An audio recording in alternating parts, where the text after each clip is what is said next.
Hi friends, host Eric here, host Talking with Famous People, and I'm watching this video by Sam Seder, called himself the Majority Report, and I'm over here on this camera. My initial reaction to it is I absolutely despise this Sam Seder guy.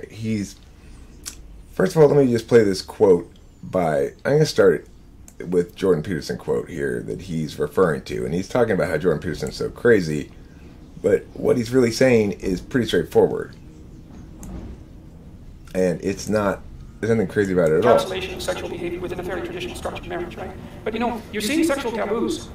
Sexual taboos are very common across cultures, but you're seeing the same thing emerge on the left in a completely different form. Because on the one hand, especially the radical leftist types, their basic claim is that anything goes, right? But at the same time, they're putting forward these affirmative consent regulations and laws in many states, and they're insisting that we live in the middle of a rape culture, and that they're acting as if sex is a very volatile and dangerous enterprise, which actually happens to be the case. And so even though that issue is extraordinarily tense, partly because people on the left, I would say, would like to let 1,000 flowers bloom, let's say. There is an accruing agreement that there's some deep discussion that has to be had about sexual morality.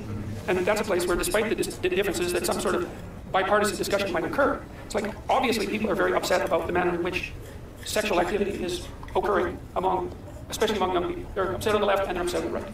So it would be, so that's one of the things I thought I might discuss today. I think that'd be Yeah, how do we encapsulate it? I mean, I think it's partly also a concept. Wait a second. Okay. Now look, before we get to the Charlie Kirk thing, we're going to go backwards, okay, just a little bit so that we can retest it. But understand what he's saying here.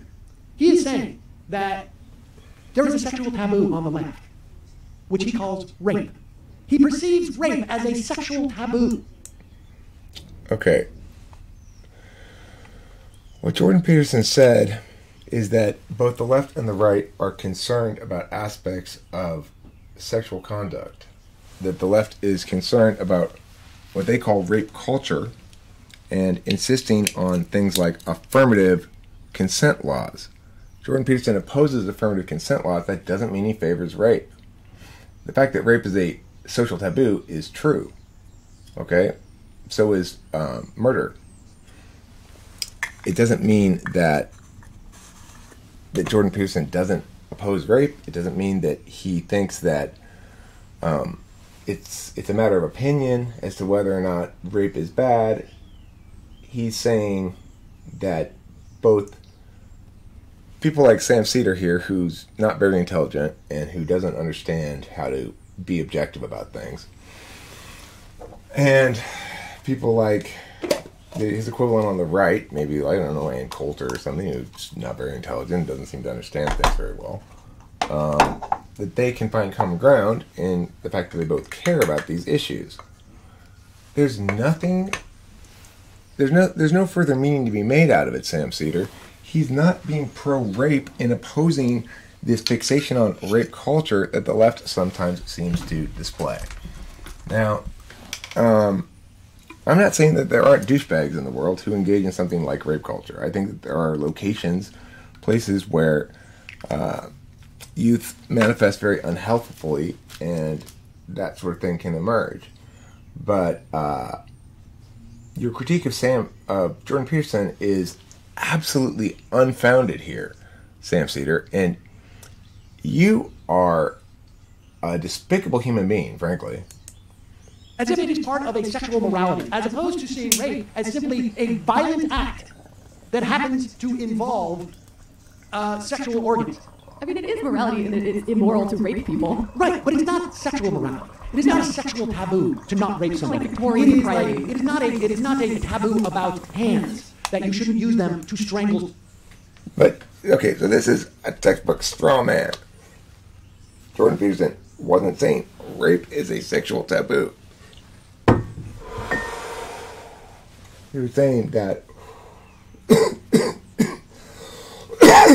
people make moral claims both about rape and other aspects of sexuality, and that the left's extreme concern with matters of consent, nobody's opposing consent, it's a matter of how much regulation do people need to be subject to engaging in their own sexual behavior. So, an affirmative consent law, it interferes with the natural progression of of human affairs. We speak to one another non-verbally a lot. And the notion that because two people have sex and there wasn't an explicit verbal consent to it ahead of time, it just empowers women in particular to be spiteful and victimize men after the fact when men did nothing wrong. That's a legitimate concern. It's not favoring rape to oppose such a law. And you're straw-manning him by saying that he's merely saying that rape is a sexual taboo. He didn't say that. So, you know, if you're gonna advocate a position on something, advocate a position. What's your position here? That Jordan Peterson's bad because he is linked to conservative elements in society. So he's just attacking the guy. And he's attacking him by strawmanning him, by saying that he favors rape or sees rape itself as a sexual morality issue. Well, of course it is. It is. And it's not a clear, bright line a lot of times. You know? Women sometimes agree to do things they later regret. And whether or not that comprises rape is a significant question. The answer is no. Is that a concern of a consideration in sexual morality? Absolutely. Like, it's not sexually moral to successfully get a girl to agree to do shit she really doesn't want to do, and then feel good about it afterwards. But it doesn't comprise rape. There's a spectrum of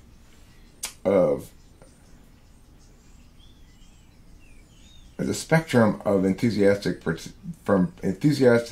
participation or taking the lead to barely willing, and morality comes into play. I mean, the spectrum went from barely willing to totally unwilling. Obviously, it's more moral to have an enthusiastic partner in sex than it is to have somebody who's not very willing, or is willing but unexcited. The takeaway here is the distinction you're trying to make, the accusation you're trying to make on him, the position you're trying to place on top of him, being somebody who doesn't view the consideration of women's consent as an important issue, is absolutely unfounded, false. It's a character assassination, and you're a fucking scumbag for doing it. You're not addressing what he's saying. You're not responsive. You're not arguing any positions. You're just attacking the guy. So, Sam Seder, you are not a smart person, and you're not a good person. And your politics are, accordingly, fucking uninformed and awful. You're not arguing rhetorically in a way that is meaningful or productive. You're trying to do a bunch of ad hominem attacks to delegitimize somebody who seems to be gaining influence in a way that you don't like. So until you have enough intellectual or verbal capacity to actually engage with what people are saying, then you can go fuck yourself. Now and forever, you worthless sack of shit. So hopefully that clarifies my position on things. And Sam Seder and his 427,000 subscribers can shove their own wrongness up each other's asses along with a pineapple.